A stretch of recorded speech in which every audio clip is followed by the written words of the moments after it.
Jangan lupa like, komen, dan subscribe channel YouTube TVRI Bengkulu dan nyalakan lonceng notifikasinya. Assalamualaikum warahmatullahi wabarakatuh. Halo pemirsa, selamat pagi. Bagaimana nih kabarnya hari ini? Semoga selalu dalam keadaan sehat walafiat.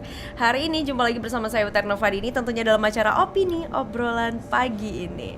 Nah pemirsa, hari ini kita akan membahas mengenai salah satu profesi yang mungkin saja bisa jadi nih menjadi cita-cita dari salah satu dari kalian. Nah apakah itu? Tema kita pada hari ini adalah mengenal profesi jaksa bersama dengan Bang Lanai Damkuba. Langsung saja kita sapa. Halo Bang. Halo. Bagaimana kabarnya hari ini? Alhamdulillah kabar baik. Alhamdulillah kabar baik. Apakah bersemangat? Sangat-sangat bersemangat sekali. Sangat Iya. bersemangat sekali. Nah Bang, hari ini tema kita adalah mengenal profesi jaksa. Apa sih sebenarnya itu? Tapi nanti kita bahas. Pengen tahu dulu tentang profilnya Abang. Abang ini sebenarnya aslinya dari mana? Dari Bengkulu? Apakah dari Turki? Enggak, saya sendiri berasal dari Musirawa, Sumatera Selatan, di Muara Kelingi ya, di Muara Kelingi. Kebetulan kuliahnya di Universitas Bengkulu, di Fakultas Hukum Universitas Bengkulu tahun 2019, dan kemarin alhamdulillah selesai tahun 2023. Wow, finally ya. Iya. Dan sekarang sudah menjadi, udah pakai seragam coklat-coklat, bukan pramuka tapi ya. Bukan. Bukan ya. Bukan. Nah Bang, kan ini memang backgroundnya memang dari hukum pastinya ya. Itu menjadi jaksa, apakah memang cita-citakah dari kecil atau baru pikiran ketika besar? Iya, sebenarnya kalau profesi jaksa kemarin, profesi jaksa itu memang udah cita-cita dari kecil. Memang dari bangku sekolah menengah pertama sudah bercita-cita menjadi seorang jaksa, walaupun belum tahu secara eksplisit terkait dengan tugas dan fungsi jaksa itu seperti apa. Nah kemudian di tahun 2019 lulus dari SMA Negeri Muara Kelingi, kebetulan dapat jatah untuk ngambil SNMPTN. Akhirnya aku dengan beberapa perhitungan akhirnya ngambil di Universitas Bengkulu, dan alhamdulillah keterima di jalur undangan di Universitas Bengkulu. Jadi semakin menguatkan jalan untuk menjadi seorang jaksa. Terus juga pada konsentrasi, jadi di semester 6 ada penjurusan, dan juga di penjurusan itu ngambil di bidang hukum pidana, penjurusan hukum pidana pada waktu itu ya, karena memang tugas dan fungsi jaksa ini dia salah satunya berkaitan dengan bidang penuntutan dalam perkara pidana. Nah aku sendiri sekarang sebenarnya belum jaksa, baru CPNS kejaksaan gitu, karena memang ada beberapa persyaratan untuk dapat diangkat menjadi seorang jaksa. Panjang itu. lagi rentetannya ya Bang ya? Masih ada beberapa tahapan yang harus dilewati terlebih dahulu. Oke, nah ini awalnya kenapa sih tertarik dengan hukum gitu loh? Yang kita tahu kan anak-anak muda memang banyak nih yang tertarik dengan hukum, tapi banyak juga nih yang menjadi pertimbangan kayak ujung-ujungnya kuliahnya nggak jadi nih di hukum gitu. Kalau Abang sih kenapa? Sebenarnya kenapa tertarik di hukum, karena memang pada waktu di bangku sekolah aku itu tipikal orang yang lemah di bidang saintis pada waktu itu. Jadi lebih suka ke arah menghafal. Kayak pelajaran misal kayak di ilmu pengetahuan sosial ada pelajaran sejarah misalnya, geografi. Jadi aku tipikal orang yang suka menghafal seperti itu. Akhirnya karena memang basicnya aku suka menghafal, jadi memang nggak tertarik pada jurusan kuliah yang pada waktu itu diidolakan, seperti misal ada orang ngambil kedokteran, ekonomi, ngambil teknik, ngambil gitu ekonomi yang berbau-bau perhitungan seperti itu.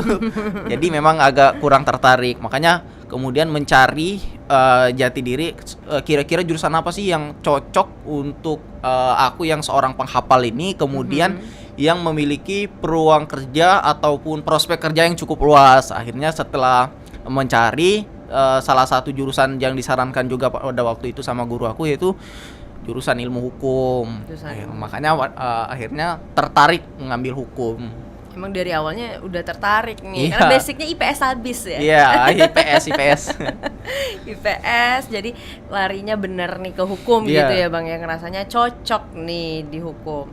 Nah, untuk kan di hukum ini banyak nih profesi yang sebenarnya bisa dijadikan cita-cita atau bisa digeluti gitu loh. Kenapa harus seorang jaksa gitu loh? Kan bisa advokat, mungkin bisa juga hakim Iya. ya. Terus kenapa Abang memilihnya menjadi seorang jaksa? Iya. Sebenarnya dalam komponen penegak hukum itu ada banyak. Jadi polisi itu penegak hukum Iya, benar. yang melaksanakan fungsi penyelidikan dan penyidikan. Kemudian ada jaksa penuntut umum dalam perkara pidana melakukan penuntutan, hakim memutuskan, kemudian ada lembaga pemasyarakatan, kemudian ada advokat. Ada banyak sekali sebenarnya profesi di bidang hukum. Nah, kenapa tertarik kemudian untuk mengambil profesi jaksa? Awalnya karena seragamnya keren. Oh iya, Karena bener. memang kalau lihat jaksa itu kan gagah seperti itu. Jadi kalau Bener. pakai seragam coklat, kemudian sudah berdiri dengan tegap, itu gagah. Feel-nya beda gitu ya? Feel-nya beda. Awalnya seperti itu. Tapi kemudian itu didukung juga dengan lingkungan pada waktu itu karena memang tertarik belajar pidana, akhirnya mendalami terkait dengan peran dan juga fungsi jaksa.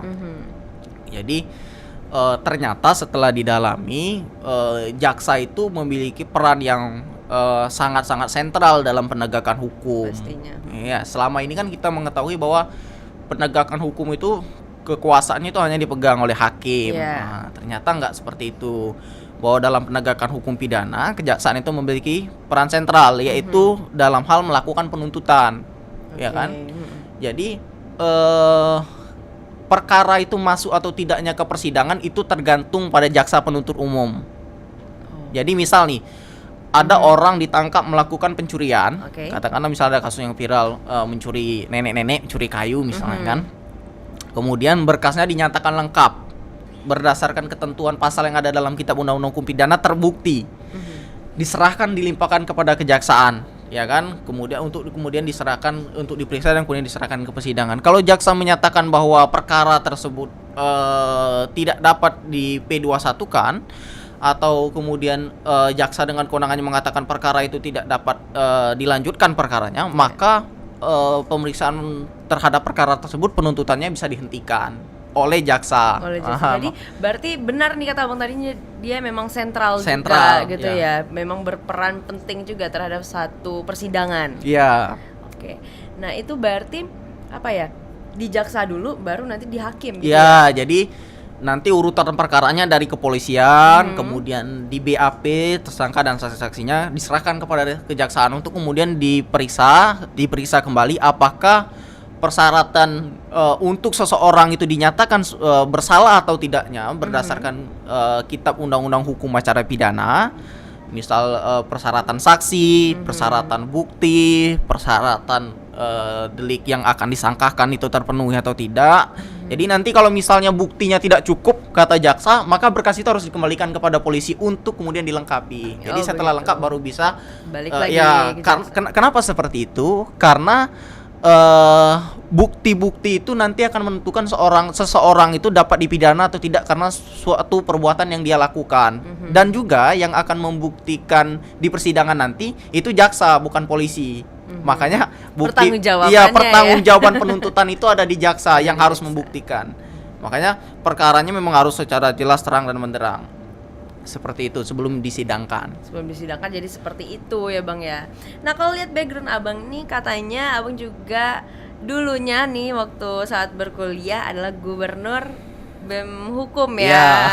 Wow, jadi ini udah latihan dari kampus ya. Itu emang udah dipersiapkan untuk kedepannya mau seperti ini atau gimana? Sebenarnya pada waktu itu berorganisasi itu cuman untuk mengisi kegiatan-kegiatan kosong. Akhirnya setelah mendalami, kemudian di Badan Eksekutif Mahasiswa sendiri kami banyak melakukan advokasi kepada masyarakat, kemudian edukasi terkait dengan pengetahuan hukum. Jadi ada beberapa masyarakat ataupun kelompok masyarakat yang kami dampingi pada waktu itu. Nah, itu juga dalam rangka sebenarnya mengaplikasikan pengetahuan ilmu hukum yang kami pelajari di kampus. Jadi pada waktu itu kita belajar hukum, jadi melihat suatu perbuatan itu. Jadi kalau ada suatu perbuatan, maka kita melihatnya dari sudut pandang kita, ini benar atau salah menurut hukum yang berlaku. Oke, jadi berlandaskan hukum. Iya, berlandaskan pada hukum. Jadi ketika suatu perbuatan itu salah, misalnya ada para pihak yang sedang berkonflik, salah satunya kemudian datang kepada Badan Eksekutif Mahasiswa untuk meminta bantuan, maka kita telah pihak yang akan kita bantu ini adalah dalam posisi berdiri dalam pihak yang benar atau yang salah, yang tertindas atau dalam pihak yang menindas, seperti dengan kacamata hukum yang kita miliki. Jadi Iya. dia lebih jelas ya. Iya, biar lebih jelas. Landasnya juga lebih apa ya, lebih pakem gitu Iya. ya, dia lebih ada Iya. gitu ya. Nah, ini kan banyak juga nih. Sebelum kita masuk lagi nih ke tema ini, mau bahas dulu dari perkuliahan kali Iya. ya. Berarti menurut abang sendiri organisasi sepenting itu kak untuk jenjang karir nantinya? Sebenarnya kalau organisasi itu penting, sangat-sangat penting sekali menurut saya. Apalagi kami ini mahasiswa hukum yang ilmu itu nggak bisa hanya disimpan di kepala atau dituliskan, tapi harus diungkapkan lewat lisan. Ya, kemudian pertanggungjawaban ilmu yang kita miliki itu bukan pada diri kita sendiri, tapi bagaimana caranya agar kita bisa mentransfer pengetahuan yang kita miliki, agar pengetahuan kita itu berguna bagi masyarakat. Maka bayangkan kalau di kepala kita ada 10.000 peraturan perundang-undangan yang berlaku, ratusan teori yang kita kuasai, tapi kemudian teori dan peraturan yang kita kuasai tersebut tidak diaplikasikan dalam menegakkan hukum dan keadilan di Percuma masyarakat. jadinya Ya, ya? menjadi percuma. Nah, organisasi itu menjadi wadah untuk kita mengejawantakan hal tersebut. Oke deh, nah nanti kita lanjutin lagi bang, sekarang kita jeda Oke. dulu. Untuk pemirsa jangan kemana-mana, tetaplah bersama kami di Opini Obrolan Pagi ini.